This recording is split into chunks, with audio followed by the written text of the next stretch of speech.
오늘은 죄가 아니라 은혜가 지배하는 가정, 죄가 아니라 은혜가 지배하는 가정이라는 제목으로 하나님의 말씀을 살펴보겠습니다. 모든 사람은 두 종류의 세력의 지배를 받고 있다고 성경은 말하고 있습니다. 로마서 8장 2절에 이렇게 되어 있습니다. 이는 그리스도 예수 안에 있는 생명의 성령의 법이 죄와 사망의 법에서 너를 해방하였음이라. 죄와 사망의 법이 있고 그리스도 예수 안에 있는 생명의 성령이 법이 있다고 합니다. 보통 학자들이 이 법이라는 말을 바울은 세 가지 정도의 의미로 사용하고 있다고 합니다. 하나는 하나님의 법 또는 기준을 의미하고요. 또 하나는 보편적인 원리를 의미하고 마지막으로는 힘이나 권세를 의미한다고 합니다. 그러니까 팀 켈러 목사님은 여기 2절에 나오는 법은 힘이나 권세를 의미한다라고 그렇게 이야기를 합니다. 그렇게 비춰보면요, 인간은 죄와 사망의 세력의 지배를 받고 있거나 아니면 그리스도 예수 안에 있는 생명의 성령의 법에 지배를 받고 있다라는 것이죠. 그러니까 짧게 요약하면 죄의 지배를 받고 있거나 아니면 은혜의 지배를 받고 살아가고 있다라는 것입니다. 에덴 동산에서부터요, 이 일이 일어나기 시작했습니다. 원래 에덴은 은혜가 지배하는 곳이었거든요. 하나님의 사랑이 다스리는 곳이었습니다. 그때만 해도 모든 게 풍성했죠. 하나님의 모든 축복을 고스란히 자연스럽게 누릴 수가 있었습니다. 하나님과 관계도 좋았고, 그래서 가정에서는 감격이 있고 노래가 있었어요. 하지만 그곳에서 마귀의 유혹을 받아서 죄를 범하기 시작합니다. 죄를 범하는 그 순간 죄가 들어오고, 그리고 죄의 지배를 받는 그런 존재로 전락을 하고 맙니다. 이렇게 죄가 지배를 했을 때 어떤 일이 일어났을까요? 맨 먼저는요, 하나님과의 관계가 깨집니다. 8절에 이렇게 되어 있습니다. 그들이 그날 바람이 불 때 동산에 거니시는 여호와 하나님의 소리를 듣고 아담과 그의 아내가 여호와 하나님의 낯을 피하여 동산 나무 사이에 숨은지라. 하나님은 모든 풍성함의 근원이시거든요. 그 하나님이 찾아왔어요. 근데 어떻게 했다 그래요? 낯을 피해서 숨었다고 얘기를 합니다. 뭘 보여주고 있는 거예요? 하나님과 관계가 깨져버렸다라는 것이죠.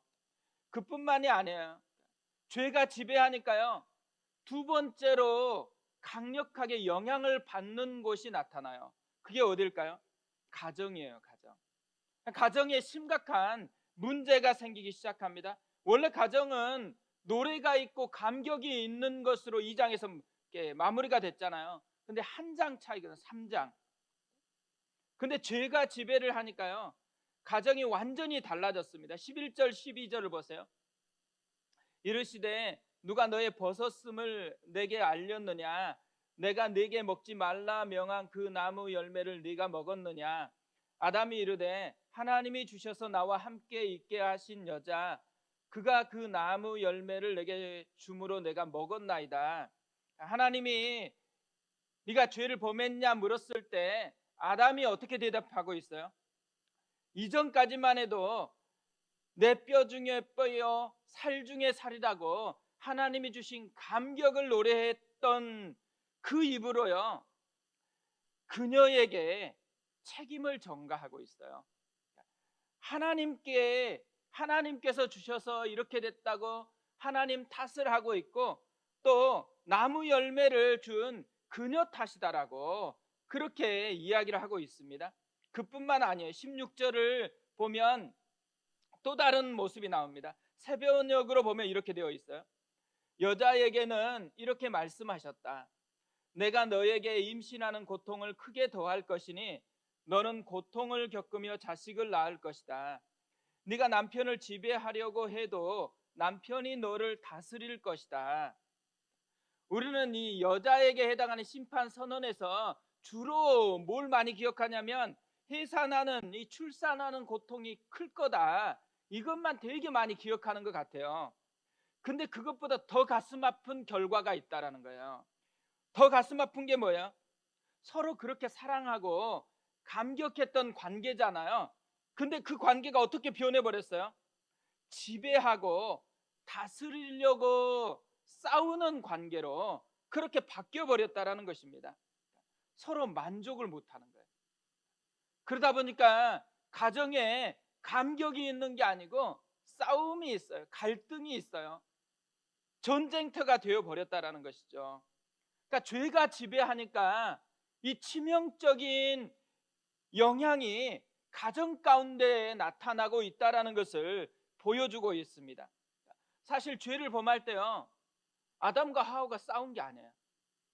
오히려 서로 짝짝꿍이 맞아가지고 함께 죄를 범했거든요. 사이좋게 죄를 범했을 뿐이에요. 근데 신기하죠? 죄가 자신들을 지배하니까 이전에 그렇게 사랑하고 함께 했던 것들이 다 깨져버렸다라는 거예요. 그리고 오히려 서로 탓하는 관계가 됐어요. 서로 지배하고 서로 싸우는 갈등의 관계로 변해버리고 말았다라는 거죠. 우리는 뭐가 우리를 지배하고 있을까요? 우리 가정은 죄가 지배하고 있을까요? 아니면 은혜가 지배하고 있을까요? 죄가 아니고 은혜가 지배하는 가정이 됐으면 좋겠어요. 그러니까 죄가 아니고 은혜가 지배하는 가정이 되려면 어떻게 해야 될까요? 오늘 말씀을 보면 그 단서들을 우리가 찾아볼 수 있다고 생각합니다. 첫 번째로 은혜가 지배하기 위해서는요, 진짜 대적인 마귀가 있다라는 사실을 알아야 된다라는 거예요. 아담과 하와가 왜 죄의 지배를 받게 되었다고 이야기합니까? 서로 싸워서가 아니잖아요. 마귀의 유혹에 넘어갔기 때문이라는 거예요. 마귀의 유혹에 넘어가면서 모든 문제가 시작이 되었습니다. 어떻게 보면요, 우리는 지금 가정에서 여러 가지 문제를 경험하고 있잖아요. 그렇다 보니까 그 문제가 어디서 왔는지 겉부분만 자꾸만 볼 때가 많아요. 그런데 모든 문제의 뿌리를 찾아보면 마귀가 있다라는 거예요. 마귀. 영적인 우리의 진짜 대적이 거기에 숨어 있다라는 것을 깨달아야 된다라는 거죠. 이런 마귀가 인생을 붙들 때 어떤 고통을 느끼는지를 정말 철저하게 경험했던 제자가 있죠. 베드로예요, 베드로. 그래서 베드로가 베드로전서 5장 8절에서 이렇게 이야기를 합니다. 근신하라, 깨어라. 너희 대적 마귀가 우는 사자같이 두루 다니며 삼킬 자를 찾나니. 에덴 동산에서만 마귀가 삼킬 자를 찾고 있었다라고 얘기하지 않아요. 베드로가 살아가는 그 시대에도 마귀가 삼킬 자를 찾고 있었다라는 거예요. 또 이렇게 권면하는 이유가 뭐예요? 바로 지금 우리가 살아가는 이때에도 마귀가 삼킬 자를 찾아 헤매고 있다라는 것이죠. 그렇기 때문에 뭘 하라는 거예요? 근신하고 깨어 있으라고 도전하고 있다라는 것입니다.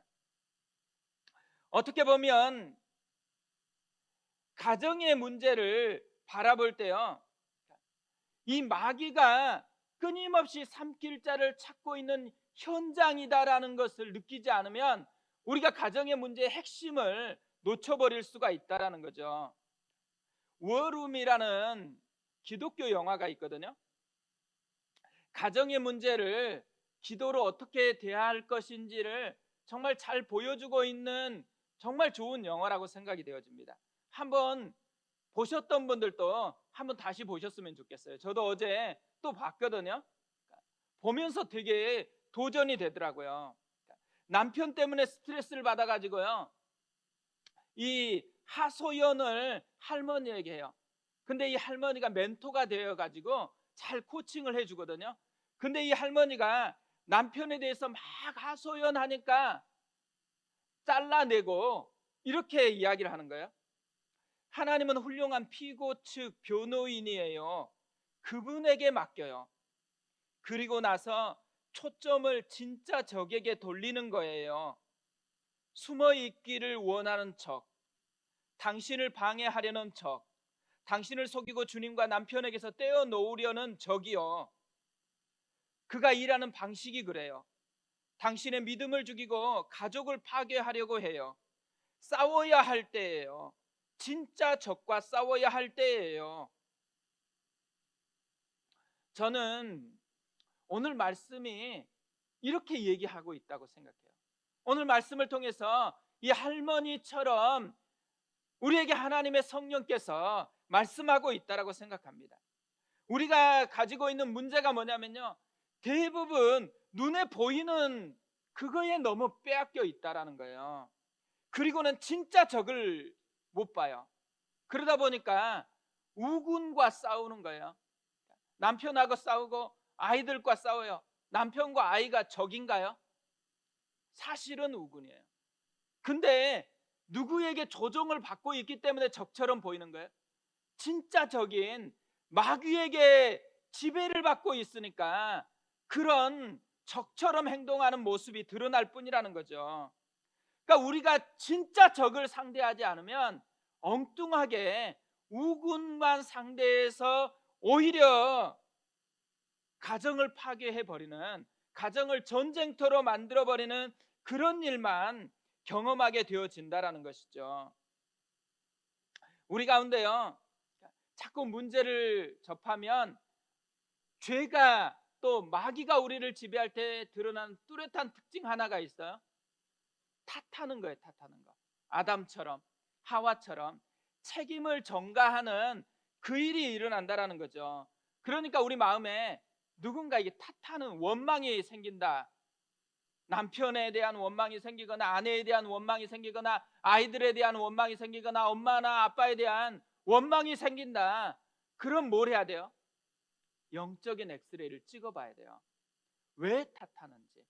문제 때문에만 탓하고 있다. 진짜 탓해야 될 적을 못 보고 있다는 거예요. 우리의 진짜 적은 그 모든 것을 유혹으로 다스리고 있는, 가정을 파괴하려고 하는 이 마귀와의 싸움을 싸워야 한다는 것이죠. 이게 우리가 첫 번째로 기억해야 되는 부분이라는 거예요. 두 번째로요, 우리가 죄의 지배받지 않고 은혜의 지배받기 위해서는 은혜의 원리로 살아야 한다는 것입니다. 우리가 가정에서 누군가 잘못한, 그러니까 이건 되게 마음에 거슬리는 그런 행동들을 발견할 때가 되게 많잖아요. 그때 우리가 주로 어떻게 행동하나요? 만약에 아이가 잘못하고 있어요. 아이가 잘못하면 주로 어떻게 행동을 해요? 어떻게 네가 나한테 그럴 수가 있냐? 책임을 전가할 때가 많죠. 그리고 또 아이면 나보다 약하면 또 뭐래요? 다시는 그렇지 않겠다고 약조하라고, 약속하라고 그렇게 얘기하잖아요. 뭐 아이만 그러나요? 남편이나 아내들 사이에도 이런 경우가 많아요. 당신이 나한테 어떻게 그럴 수 있냐고. 이렇게 따지면 또 어떻게 상대방이 진짜 잘못했다고 이렇게 책임을 져주나요? 대부분 그렇지 않아요. 당신 때문에 그런다고 탓하면서 싸우는 일이 발생해요. 그러다 한쪽이 불리해지는 것이 확실하게 잡히면 뭐예요? 각서 쓰라 그러죠. 다시는 그러지 않겠다고 각서를 쓰라고 이렇게 행하는 가정들이요, 의외로 정말 많아요. 왜 그럴까요? 죄가 지배하는 가정의 모습이기 때문에 그래요. 죄가 지배할 때 아담과 하와에게서 일어났던 그 현상이 우리에게도 그대로 일어나고 있다는 것을 보여주고 있는 것이죠. 죄의 원리가 지배하는 가정이 되어지면 안 되는 것이잖아요. 근데 많은 가정이 그렇게 해요. 하나님은 어떻게 하셨을까요? 오늘 지금 아담과 하와가 죄에 지배받아서 죄의 원리로 이렇게 살아가고 있는 모습을 보여주고 있을 때 하나님은 어떻게 대하시나요? 하나님은 죄의 이 원리에 따라서 대하지 않아요. 하나님은요, 그럴 수도 있지 이렇게 여기는 마음으로 대하고 있다는 것을 우리가 발견해요. 하나님께서요, 이 심판을 선언한 것 같은 이 본문에서 보면요, 두 가지를 절대 하지 않아요. 첫 번째 하지 않은 게 뭘까요? 탓하지 않아요. 책임을 전가하지 않아요. 또 하나 안 하는 게 있어요. 뭘 하지 않았을까요? 요구를 하지 않아요. 또 다시는 그렇지 말라고, 지금 바로 결심하라고, 나한테 약조하라고 그렇게 요구를 하지를 않아요. 대신 뭘 했을까요? 대신 아담과 하와가 잘못했는데 자신이 책임질 것에 대해서 선언을 해주세요. 은혜의 원리로 대해주고 있다라는 것이죠. 15절을 보세요. 15절은요, 전통적으로 최초의 복음이라 그래요. 그래서 원시복음, 원복음이라고 이렇게 일컫는 말씀이거든요. 내가 너로 여자와 원수가 되게 하고 내 후손도 여자의 후손과 원수가 되게 하리니 여자의 후손은 내 머리를 상하게 할 것이요 너는 그의 발꿈치를 상하게 할 것이니라 하시고, 영적 대적이었던 사단에게 지금 심판 선언을 하시면서 하신 말씀이거든요. 근데 여기서 여자의 후손이 누구예요? 예수 그리스도예요. 단수로 되어 있어요. 그리고 그의 발꿈치를 상하게 한다라는 말은 뭘 의미해요? 십자가에서 죽으실 것을 그때부터 말씀하고 있는 거예요. 하나님은요, 이들의 잘못을 이들에게 책임져야 된다라고 얘기하지 않아요. 책임질 수 있는 능력이 없다라는 것을 이미 알고 있으셔요. 그래서 뭐래요? 본인이 책임져 주겠다라고 약속을 하고 있다라는 것이죠. 왜 이렇게 은혜의 원리로 대하고 있겠어요? 죄는 우리 힘으로 안 되는 거예요. 죄를 이기는 것은요, 우리 결심으로 되어지는 게 아니기 때문에 주님께서 이걸 아시기 때문에 복음을 선물로 주고 있다라는 것이죠. 그뿐 아니요, 21절에는 이렇게 되어 있습니다. 여호와 하나님이 아담과 그의 아내를 위하여 가죽옷을 지어 입히시니라. 말로만 복음을 선포한 게 아니에요. 아담과 하와를 위해서 가죽옷을 지어서 입혀주셨대요. 가죽옷을 지어서 입혀주었다, 뭘 의미하는 거예요? 누군가는 죽었다라는 거예요. 어떤 짐승은 죽었어요. 한 번도 죽음을 보지 못했던 아담과 하와가요, 죽음을 봐요. 그리고 또 뭘 봐요? 그 죽음을 통해서 자기를 가리워주는 것을 보고 있는 것이죠. 이 가죽옷으로 죽었던 분이 누구예요? 예수 그리스도. 우리에게 궁극적으로 예수 그리스도의 가죽옷을 입혀주실 이 은혜를 이때부터 보여주고 있다라는 것이죠. 하나님은 은혜의 원리로 우리를 대하고 있다라는 것입니다. 우리도 그렇게 살아라는 것이에요. 우리도 그리스도의 옷을 입고 살아가야 된다라는 것이죠. 문제가 보여질 때 자꾸 따지려고 하는 게 아니고 십자가를 바라보라는 거예요.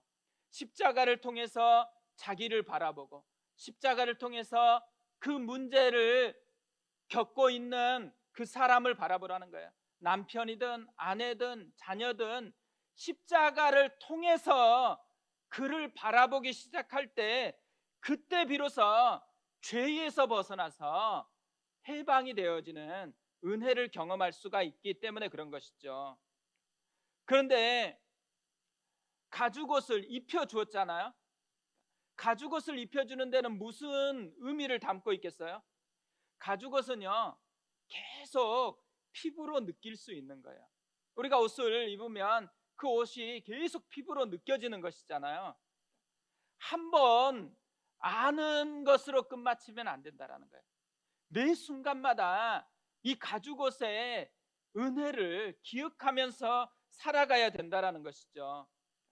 우리가요, 십자가의 복음을 자꾸 구원받을 때, 한번 예수 믿을 때에 그때 기억하고 그때 받아들이면 된다라고 생각해요. 근데 그렇지 않다라는 거예요. 십자가의 복음은 매 순간, 우리의 가정에서 문제가 느껴질 때마다, 내 안에 죄가 끊임없이 살아나는 것 같은 그 느낌이 있을 때마다 우리가 가죽옷을 붙들어야 된다. 십자가를 붙들고 나아가야 되어진다라는 거죠. 가정에서는요, 둘밖에 없어요. 죄가 지배할 것이냐, 은혜가 지배할 것이냐, 마귀가 지배할 것이냐, 이 하나님의 십자가의 은혜가 지배할 것이냐. 우리가 십자가의 능력을 끊임없이 붙들었으면 좋겠어요. 그래서 성경은 그리스도로 옷 입었다라고 얘기를 합니다. 그리스도인들은요, 그리스도의 옷으로 그 느낌으로 살아가는 거예요. 오늘 또 우리가 죄가 아닌 은혜가 지배하는 삶, 죄가 아닌 은혜가 지배하는 가정이 되어졌으면 좋겠습니다. 우리 그 마음으로 하나님 앞에 기도하고 나아가겠습니다. 오늘 우리 가정에서 참 여러 가지 문제들로 아픔을 경험할 때가 많습니다. 그런데 그때마다 우리는 그 문제에만 함몰되어 있을 때가 많죠. 그 뿌리를 봐야 돼요. 그 뿌리 깊은 곳에 마귀가 장난질하고 있다라는 거, 진짜 적은 마귀라는 거. 그래서 기도의 싸움을 싸워야 되는 거예요. 왜 가정에 기도터를 만들어야 되냐? 마귀가 끊임없이 유혹하고 있기 때문에 하나님, 기도의 싸움을 싸울 수 있도록 오늘 도와주시옵소서. 영적 싸움을 싸워서 우리 가정에 있는 깊은 이 뿌리들을 끊어버리고 가정이 다시 은혜가 지배하는 것으로 바꿀 수 있도록 도와주시옵소서.